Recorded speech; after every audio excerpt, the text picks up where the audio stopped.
Education, Environment, Sustainability Committee hearing, April 16th, 2025, about 3:05. Can we have a call to order? And just as a reminder to all who are in attendance, this meeting is being recorded and live streamed on the county's YouTube page. Calling the roll, Ms. Simon. Here. Mr. Schlepper. Here. Mr. Hauser. Here. Mr. Jones. Mr. Jones is absent. Mr. Miller. Present. There is a quorum. Any public comment? No, Madam Chair, no one is signed in. So if we've had a chance to look at the minutes, do I have a motion to approve such? I'll second. Okay, all in favor? Aye. Okay, thanks so much. We have a presentation which will be very beneficial to new members. Maybe Councilman Hauser knows a little bit about College Now, and Councilman Schlepper, but this is one of our best programs that County Council created and has sponsored and funded since its inception. So, but before that, we have a resolution 2025-0115. Resolution number 2025-0115, awarding a total sum not to exceed $20,000 to the Kings and Queens of Art for the Overcoming Darkness and Defying Stereotypes project from the District 7 ARPA Community Grant Fund. And who do we have?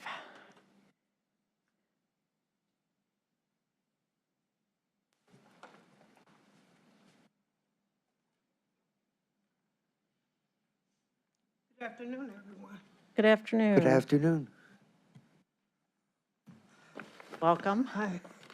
Thank you, thank you. It's good to see you, Mr. Miller.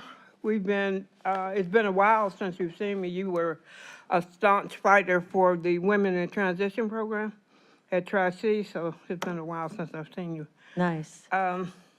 So what do I need to tell you about my program? Well, first, can you give your name for the record? Okay.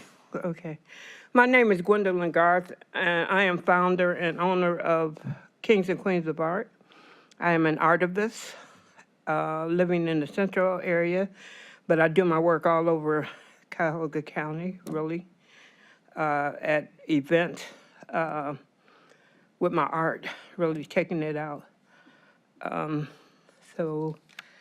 Okay. So do I go into this? I'm kind of nervous here. Oh, don't be nervous. Sorry, Oh, no, we're a okay. very friendly crowd.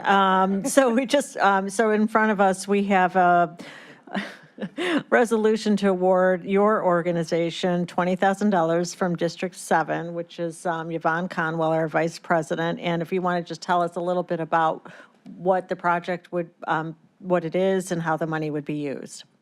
Okay, in 2019, before the pandemic, Neighborhood Connections came up with the adult literacy innovation team. We did a pilot program while the pandemic stopped everything. So in 2021, we were able to do a pilot program at Rainbow Terrace, where adult literacy program at Rainbow Terrace, where I created some workbooks. A lot of people don't know that Malcolm X learned every word in the dictionary while he was incarcerated. So this book is built on that. And so we got 29 participants. Our program at that time was a Learn and Earn program. So we had 29 participants, and they were all given a workbook. And we went back and forth with them using the Laubach teaching method.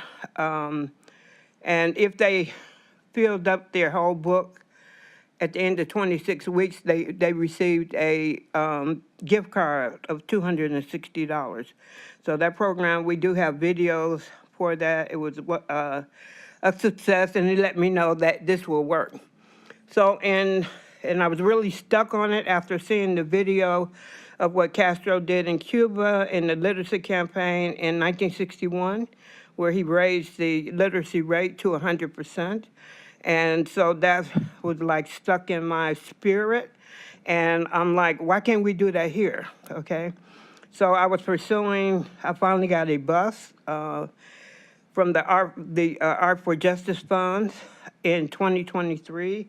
I had a small paratransit bus turned into a mobile classroom. Okay, so we've been working since then to get it some staff. I've been My organization is 11 years old now, February 1st, and I've been sort of like the Lone Ranger, wearing many hats, so it's time for the staff part, so to take it to the streets, literally. So the object behind it is to bring art and adult literacy to those who don't usually go to art museums, and to adults who don't want to or are ashamed to go back to school to learn how to read or improve themselves like that. From my own personal experience, I believe that self-esteem is the antidote to violence. Okay, I believe that once we have some things to build up our self-esteem, to show us, we have to show our own self, our own power, to change some things. And just like with Malcolm X, changing his reading and his ability to speak better, he became very prolific speaker, and I think that this can happen, again and again and again. Okay, and so I could go on for days, but Okay, great. So do you mind taking questions from the committee members at this point? I would love that. Do we have any questions? Councilman Schlepper. I just wanted to thank you for being here. I was doing a little bit of research about your work earlier, and then I was looking at a couple of things here. And I love on your website, you said that I thank God my older sister, 17 years older, who encouraged and nurtured my artistic self. Yes. And what I think about that is that you're taking the experience that you had surrounded by people that lifted you up. And it sounds as if you're doing this for others in a much broader capacity, which I think is really incredible. The educator in me knows that really being adjacent to the arts in any capacity has numerous benefits, not only for folks that are, dealing with reentry, but other pieces in terms of health, in terms of access, in terms of community building. So I was excited for your presentation today. I think you are, in fact, doing God's work, and I think it's really incredible. So just thanks for being here. Thank you. You mentioned, while I was also on the board of Cuyahoga Arts and Culture. And while I was there, this is one of the books I created. They act like they couldn't find Black artists. So I gathered together, this has 40 African-American local Black artists of Cleveland in it. It is now in the public library, and it is also in the Schomburg Library archive. We are presently working on getting the second issue out, which will have 80. I set out to double that. And this, at the end of this first year, I want to do, I'm trying to, because I'm passionate about this. I don't want to stop. So that's what's happening in 2021. We stopped. We only had $5,000, so we stopped. And I got people who were calling me the art lady, then they started calling me the literacy lady. So, and they be asking me, when we going to do this again, when we going to do this again? And I live in Central, which has the largest amount of public housing. And you guys know the story. You know the stats, and et cetera, et cetera. So we would I would encourage them to make little books like this, telling their own stories. This is one I did for a poem. I created this book I don't know, have you heard of the reverse ride-along? Okay, so this book I did for the reverse ride-along, where the attendants at the meetings could journal in them and so forth like that, so. So the notebook that the people fill out, that they get a gift card, what, are they doing artwork? Are they putting words? What is going on in these notebooks? Okay, Sorry, I missed what's it. going on? It's okay. Can I? Okay.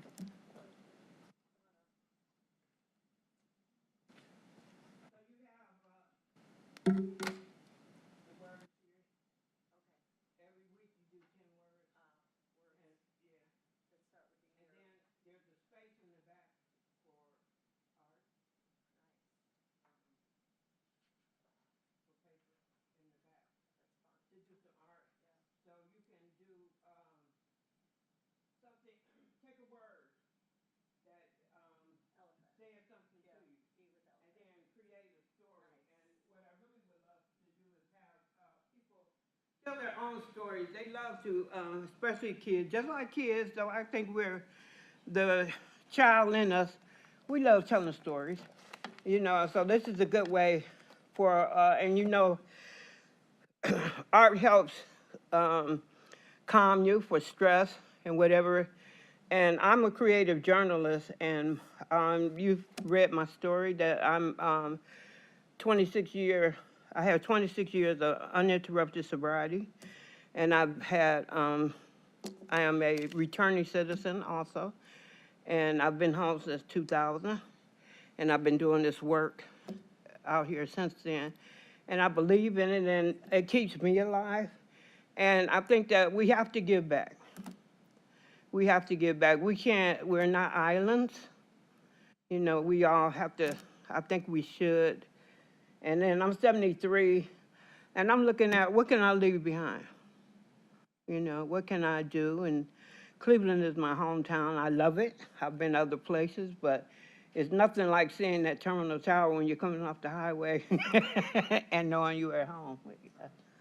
Yeah. Thanks. And so there's $20,000. Is that for gift cards? Is that for the gasoline in your vehicle? How do you envision using that? Okay, really for paying some stipends okay, so picture this.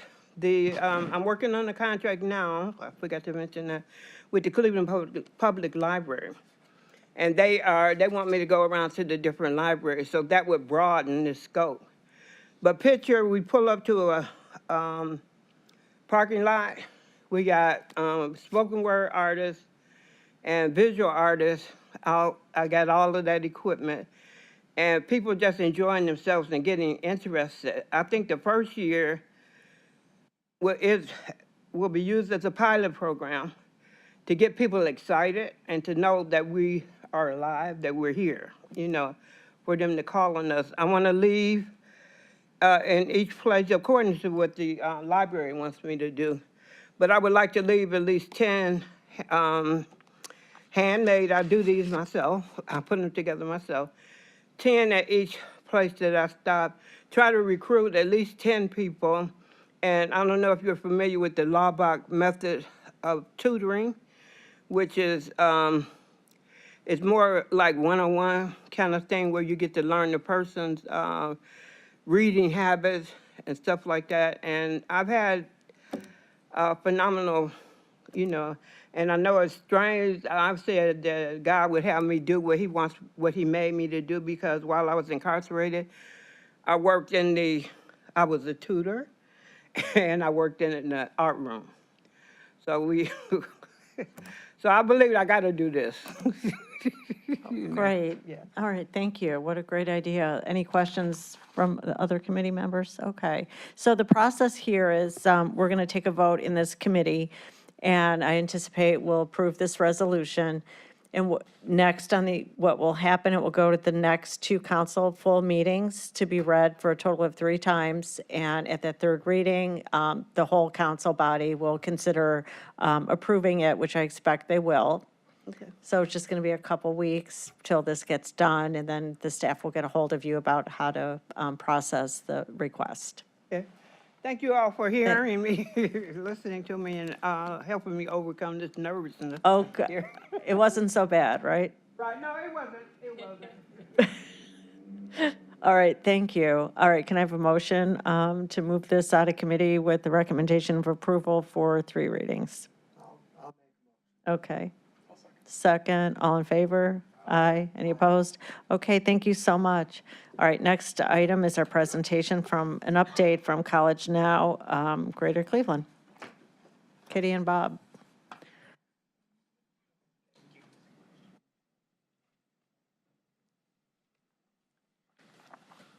Hi, good afternoon. I'm Kitty Warshawski from College Now, Bob Durham, College Now. and we're really happy to be here, as always. As you mentioned, Councilwoman Simon, this has been an unbelievably successful program. We're here today to talk about the scholarship program that the council created and for which we are seeking our 13th year of funding.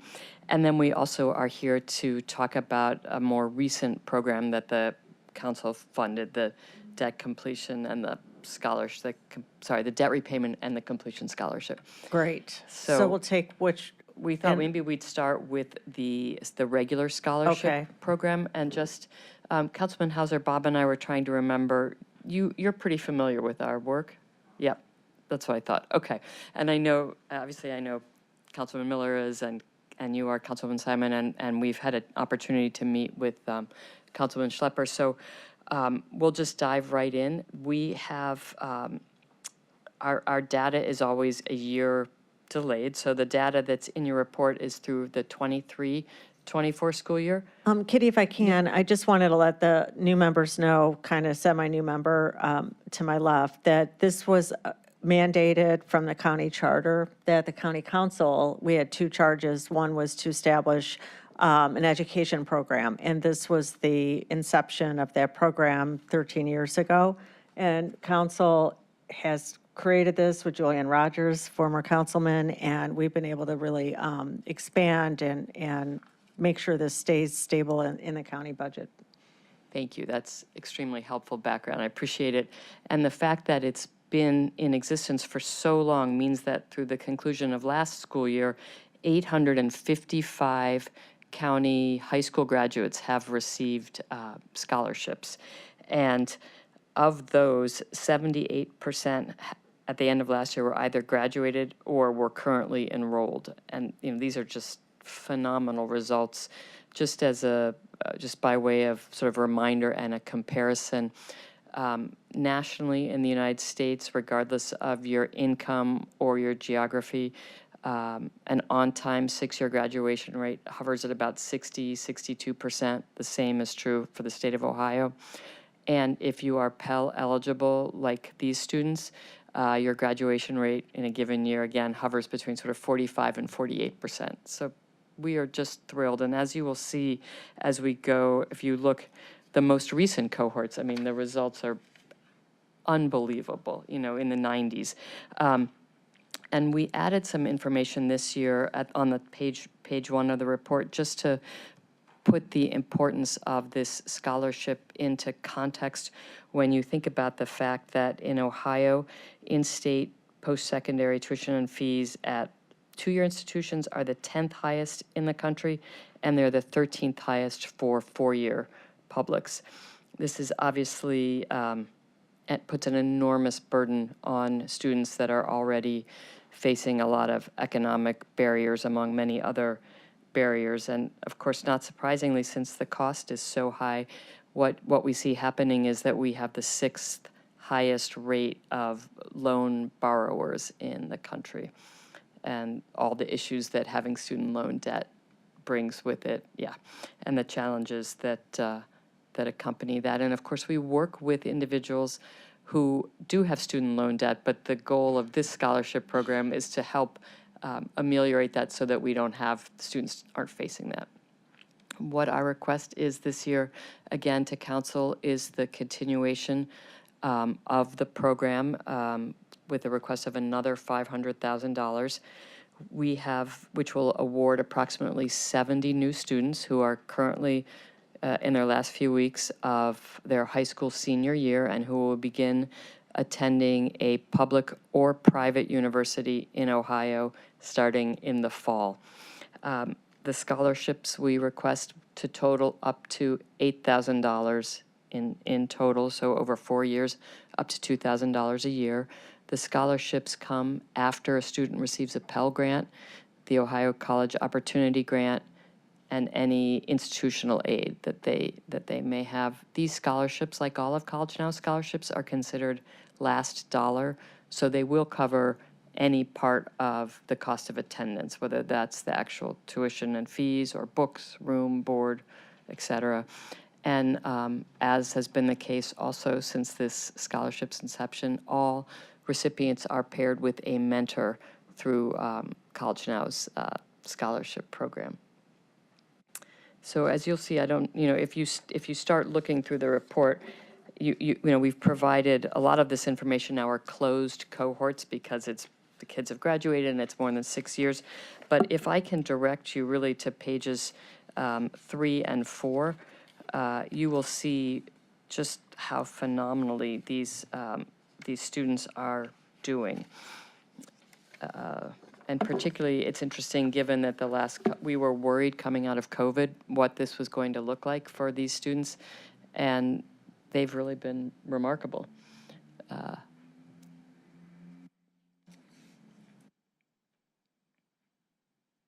And you can see that the diversity of schools that the students are attending, anywhere from 19 to 21 different schools in Ohio. And toward the end of the document, you will be able to, we break it out school by school, so you can see just how students are progressing across their 6 years, and then after graduation. We report on all 6 years because, again, that's considered on time by the U.S. Department of Education, but the scholarships are only available for 4 years. Okay. Yeah, thank you so much. I mean, this is obviously a phenomenal program, and it's my hope we can augment at least this program, and maybe, if it's going off the charts, it's important we look at that We would from a certainly, policy standpoint. we would welcome that I opportunity. know, I think we have to, we Yeah. keep threatening to do that, but I think we have to. Well, in With fact, that's- 90%, Yeah. this is, And that's a great segue into to the scholarship completion, I think. Do you want to go with this? well, any Yeah. questions Yeah, on this sorry. program? Because we have two other Yeah. ones that I want to talk about, the student loan one and the institutional debt. Council President. Yeah. Thank you very much. And on a national basis, the public education environment is changing dramatically right now. It's a very turbulent environment, both in terms of funding and policy. Yes. And my question is, are you aware of local impacts as how this might affect your program and the students that you're working with? And if so, what are those? I think it's a little too early to find out local impacts. What we're seeing mostly is students calling us, asking us what's happening. Right when there was the sort of announcement of, reductions to the Department of Education, possibly the dismantling of it, we had a lot of students that were worried, does this mean my Pell Grant is going to go away? Does this mean I'm not going to be able to get student loans? None of those things have really shaped up yet.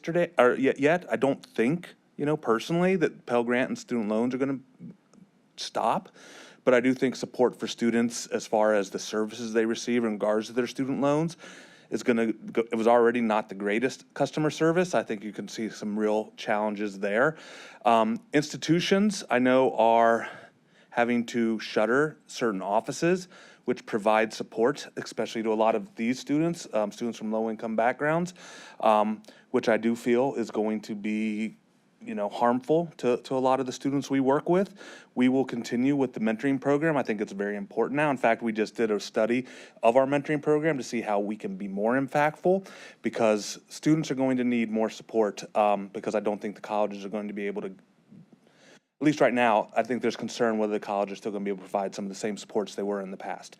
But as far as specifics, I think that's still being worked out. Thank you very much. I was just going to add one thing, and I only know enough to be dangerous. Bob may know more, but certainly the FAFSA remains an ongoing issue for our students. That's the form that's required to, you have to complete that with the federal government before you can even get any aid. So I think that does remain a challenge as well right now.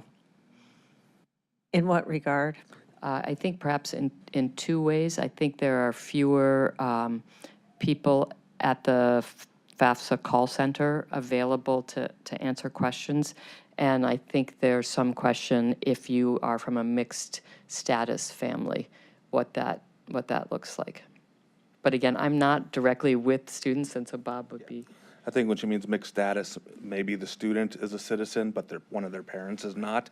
They have to put parental information on there, and I think there's fear from the students on whether or not they would fill out the FAFSA. Yep.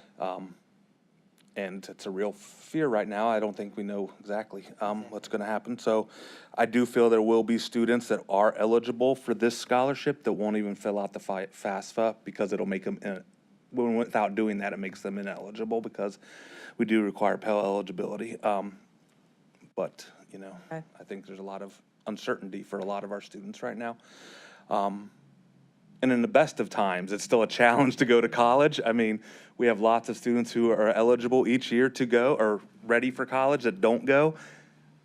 I think you're going to see that number rise, and I think it's going to become a bigger challenge for, you know, filling the talent gaps that we have here, especially in Ohio and Northeast Ohio. So getting every student we can through is really important.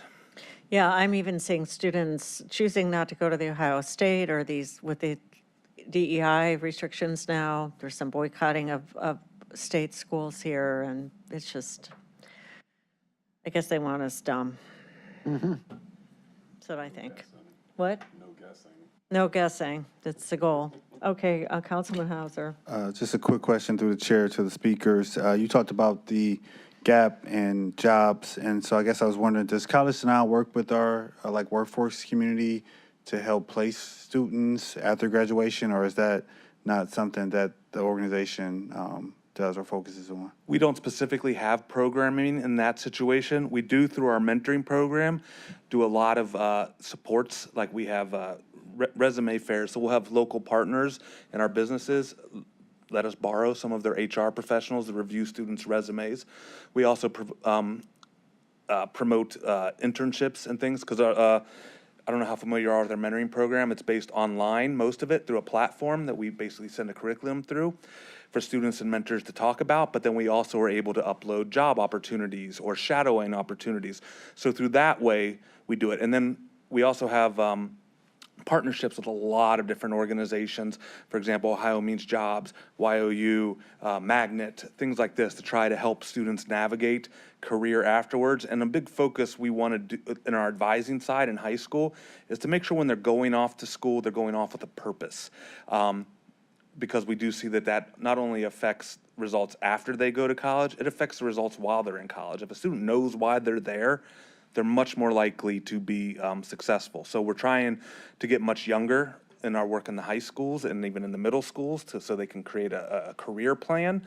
But then we also provide the mentors to help them through the process. And that's another area we were looking at is like, you know, do we provide some more short-term, this is one of the ideas on the table, is like a short-term mentoring program when kids are getting closer to graduating, where we match them with a mentor in their specific, you know, field.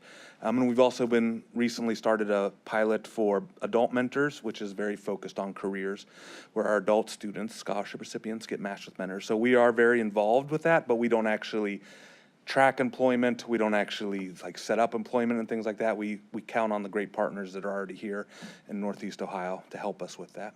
Thank you. Thank you, though. Okay.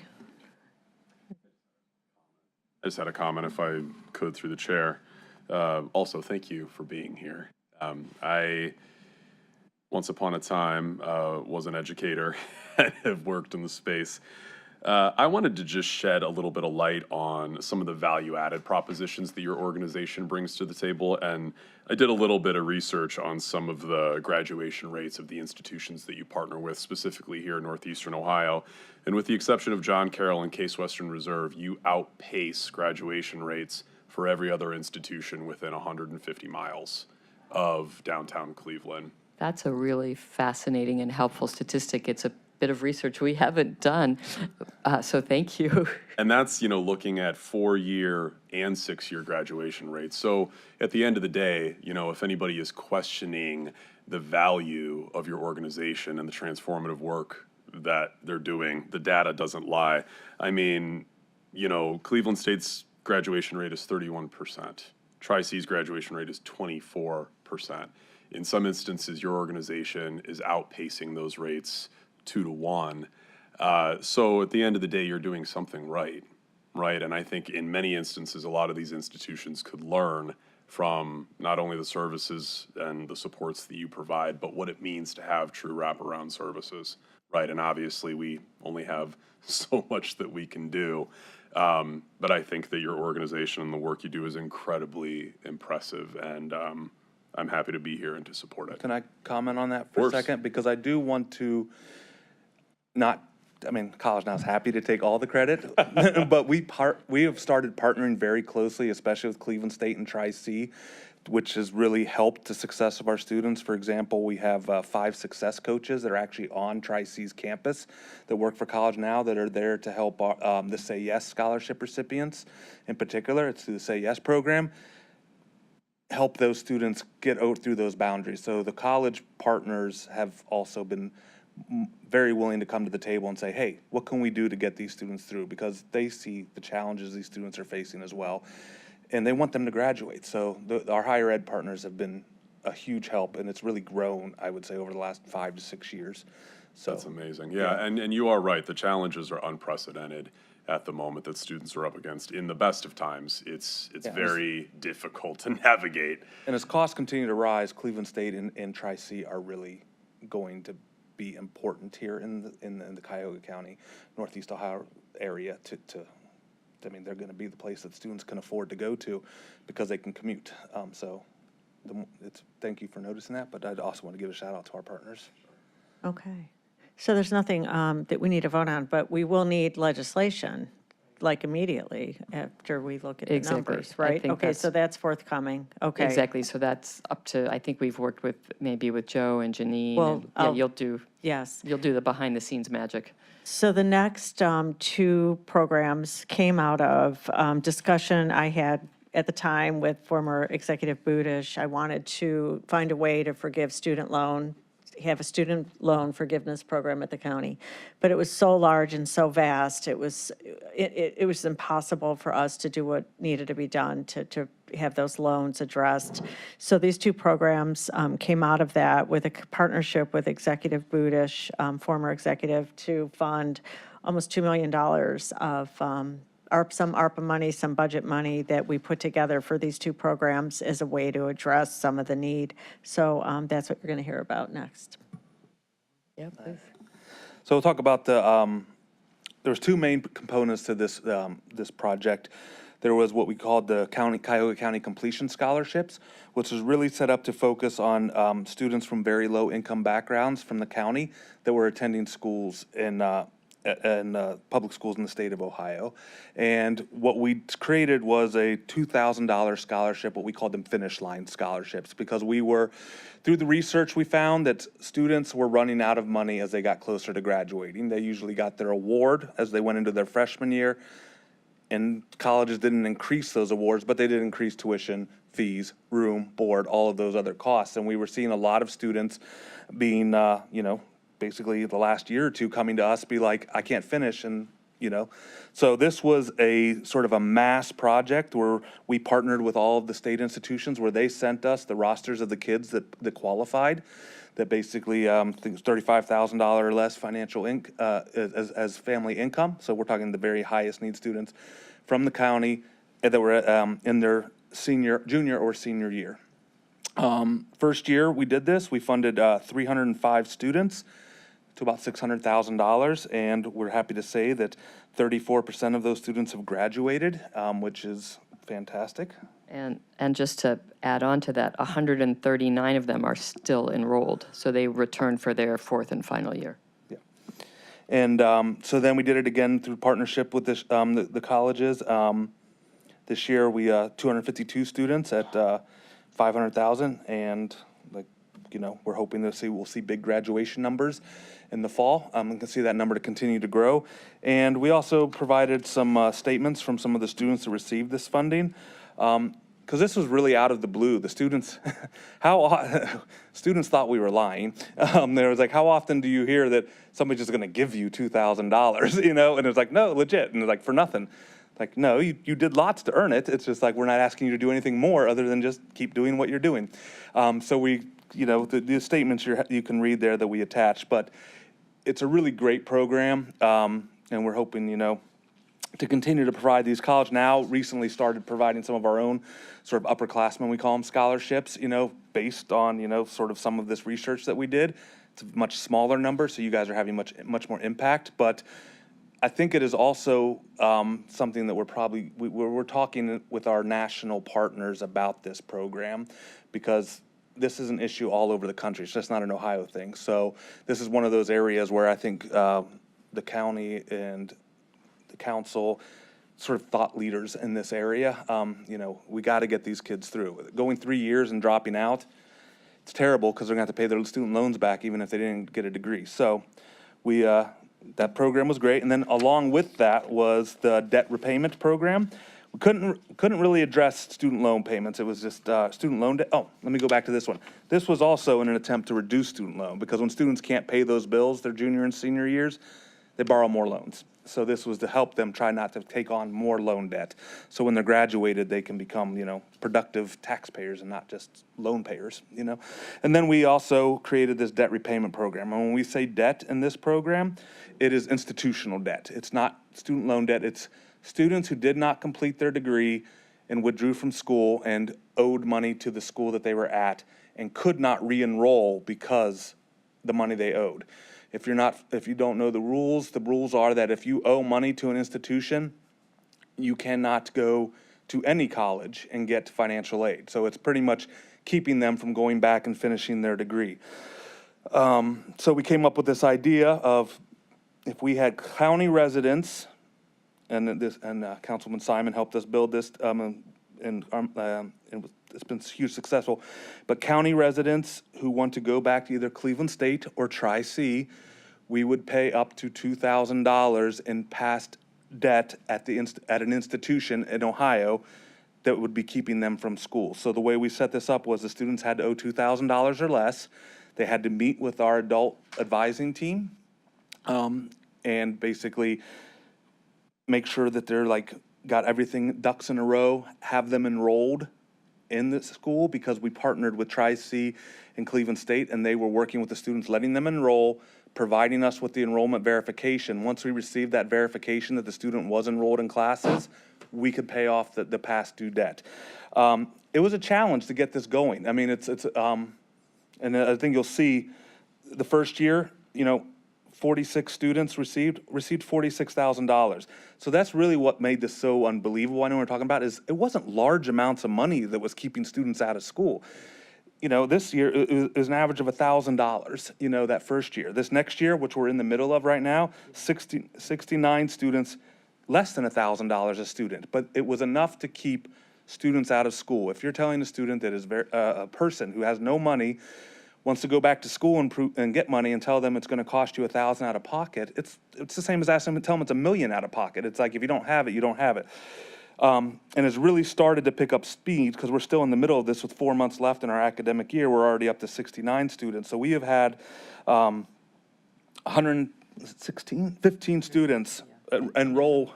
Sorry, there's a math error. It's 115 total, but you see that we're off by, the first year it was 45, and this year it's 70.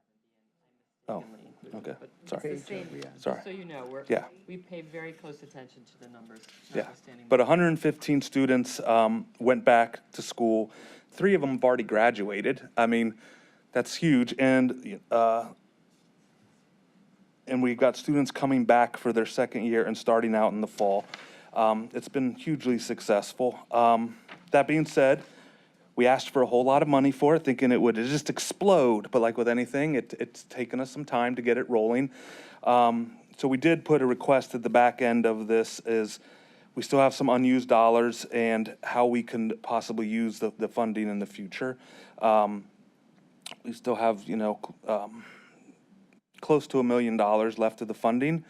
And what we were wanting to do, and we're putting in a request, which is here, is to move part of the debt repayment funds to do another round of the completion scholarships.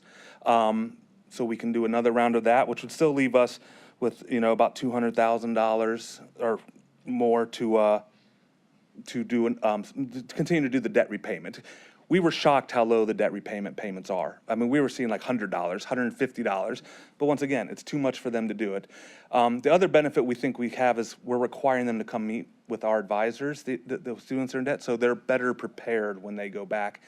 Some of them are applying for the College Now scholarships they didn't know existed, because we have adult scholarships. So it's sort of this we're trying to. Win, win, win. Yeah, so that's it. I know I'm really passionate about this one, if you didn't get it.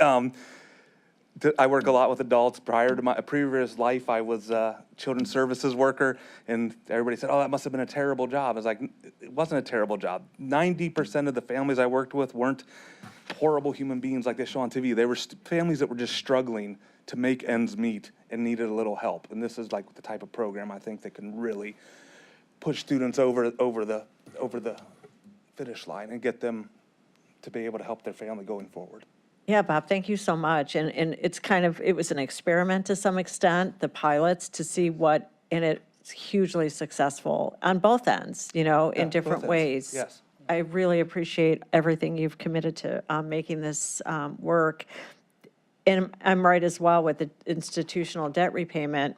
They can't go back to school, any school. They won't get transcripts, but they also probably are getting called in on student loans at the same time, right? So it's this trap. And there's one part we didn't mention is if they went to Yeah. a state institution, after 3 months, those dollars that they owe are sent to the Attorney General's office into collections, and just late fees and penalties just stacking up. That was my first law job. Yeah. For the HE collecting Really? student. Oh, really? Yeah, debt We were and talking to taxes. a student recently that owed $4,000 when they left. This wasn't in this program, but this is just one of our general. And it was like a year later, and he wanted to go back to school. He already owed $7,000 after all the late fees and fees that students paid. It almost doubled what he owed. Isn't Ohio unique in its draconian It punitive is odd. measures? It is odd.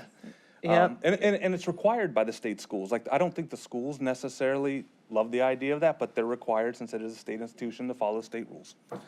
It's this lovely state. Okay, so, I'm going to look at this, and committee members, do you have any comments about the request to shift some of the funding for the completion scholarships and be able to shift some money over there from the debt, institutional debt repayment? Councilman Hauser? I don't have a problem with that. I do have a question to the chair, to the speakers. I think you guys are doing great work, and I love that your focus is on underprivileged students. I guess my only question is, how's your relationship with non-traditional students, whether it's our foster care students or our kids returning back into the communities, et cetera? Yeah, we're very active in both of those areas. We call it our adult focus team, and they are really focused on helping any student that is not your traditional right from high school to college. And we partner with Seeds of Literacy. We're right now working with the National College Access Network, which is the national program, to create a best practices for justice impacted students, to make sure that they have opportunities when they are released and can take advantage, because they do have some opportunities while incarcerated that we want them to make sure they're taking advantage, so when they come out they can hit the ground running. Foster students, that's another personal one of mine that I'm really passionate. We try to work, so we work with Project ACT, which is the homeless student in CMSD, but then we also do try to work with the county in general, like county services, to try to provide, and we do advising for a lot of our foster kids. I mean, this is just me going on a tangent again. If we help one foster kid get through college, it's actually unmeasurable, because the percentage of foster kids that graduate with college, I think the last time I looked, is 0%. I mean, some do, but if you look at the overall number, they just don't go, and then the cycle of just poverty just keeps rolling and rolling and rolling. So we are always trying to find new partners, new groups. We're out there constantly. We work with United Way Empowerment Center. We also do it in Akron. We work out at the food bank out on Waterloo. We have an office there. So we're really trying to get involved with the people in areas. And we do try to stay in our lane. We are an education program. So sometimes, like somebody that's getting their GED, they're not ready for us yet, but we have the ability to pay for them to take their GED test. So like I said, we partner with like Seeds of Literacy here in Cleveland and Project ACT in Akron. We'll pay for the GED because we have some funding for that. And then when they pass that GED, then they turn them over to us, and we'll say, okay, you got your GED, what's next? And so that's really sort of our plan. And it's unfortunately, there's no silver bullet. It's just every student is unique. They're all dealing with their own separate things. Can we help everybody? No, but we can try. Well, keep up the great work, and I have no problem moving any money to help you guys continue doing the work you're doing. Thank you. Okay, Council, okay. If I can, through the chair. I understand your passion too, because everything you're saying, I'm up here just shaking my head. Yes, yes, yes, yes. I used to work at the University of Akron and led a team of people in their student success office. And essentially, all the organizations you talked about, Choose Ohio First, all these other organizations coming to the table. And I had written a couple notes here. The average institutional debt that a student has that prevents them from graduating, at least at the University of Akron, was about $640. 600, that's a number, that's a consistent number Yeah. in many institutions. And we would have these students that would come to us, let's say a junior nursing major, and that student wasn't able to register because they had $640. And depending on the institution, I think Cleveland State is anything over 500, they'll put an administrative hold. So you can't register, can't get transcripts, can't even buy a parking pass. But when you look at $640, you know, that could be rent for a student for an entire month. And they're in this position where, well, do I pay my rent or do I pay this so that I can get through? Well, I have to have a place to sleep, right? But something as simple as needing new tires on a vehicle, or you didn't pay your parking tickets and your car is booted over in the lot. Well, the trickle-down effect to that we would see is, let's say a nursing major works full-time as well as going to school and needs to get into an anatomy and physiology class, but can't get into, and then of course the only section left is the one at 7:40 in the morning. You know, we would see this cycle, and the bottom line is that the deck was stacked against these particular students.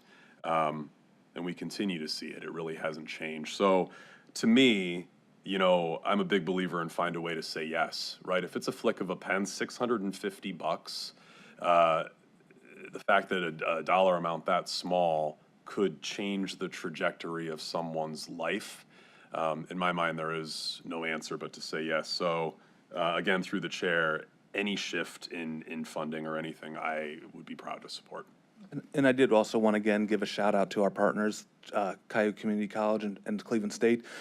We're having, I think, bi-weekly meetings now with Tri-C to talk about students that might be eligible, but also Cleveland State has included, it's not an and or an and number. They are matching these $2,000 with funds of their own sometimes to help replace this. So it's really making the dollars go further, and I've seen them forgive as much as an additional $5,000 to get the student back in. It's really, the schools want to help, they just need somebody to talk to them, and sometimes we're the people that see the students out in the community, and we can say, hey, come talk to us, and you can go back to school, you know, and they're like, no, I can't, I owe this money. It's like, just show up for a meeting, and we'll help you out. Thank you. Council President, anything? So,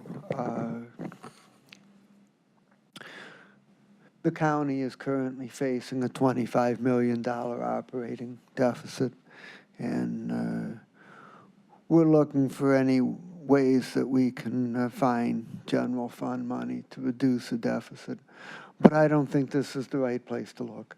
I think that this is something that's vitally important for our economic and social success as a region. We're unfortunately getting a taste of what stupidity brings on a national basis, and we got to push back locally in any way we can, and try to get our people educated, and as has been pointed out, for small amounts of dollars, you're able to make a big difference for a lot of students. It's just highly significant, so I support what you're requesting as well. Yeah, shout out to Lee Freeman, too, for her leadership in putting us on the right course when I was looking at student loan forgiveness, and what creativity, you know, from you guys. The only other thing I would ask is, we are in the process of scholarship signing, so Yep. we'll get you or selecting for next year. So we'll get you over what you guys need so we can Quickly. I move don't as know if quick we as need a can. suspension or not, but we'll talk to you. Okay. Probably tomorrow. All right. Okay, thanks for the presentation. Thank you. Okay. All right, committee, there's nothing else for today. I appreciate everybody coming down, and we're